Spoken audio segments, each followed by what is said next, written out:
Welcome to the Slop Farm. Enjoy the video. You've set up a clean vocal track. Now start by trimming silence and comping the best takes so you have one solid performance. Next, apply a high-pass filter around 80-120 Hz to remove rumble, because clearing low end creates space for instruments. Once done, add light gain or clip gain to even peaks before effects. This prevents plugins from reacting unpredictably. Finally, set the track level so it sits around -12 dB/fs for headroom. Now you'll shape tone and dynamics. Insert an EQ and carve mud in the 200-500 Hz region while boosting a narrow 26K Hz band to bring clarity. This helps the vocal cut through.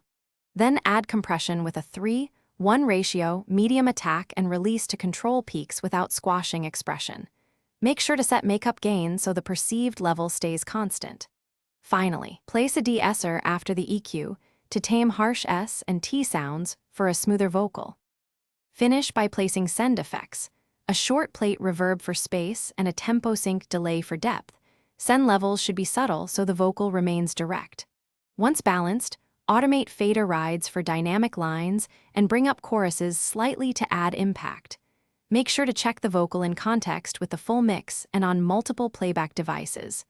If the vocal sits muddy or disappears, use surgical cuts on competing instruments or a sidechain EQ to reclaim clarity. This fixes most masking issues. Thanks for watching. Consider subscribing if we helped you today.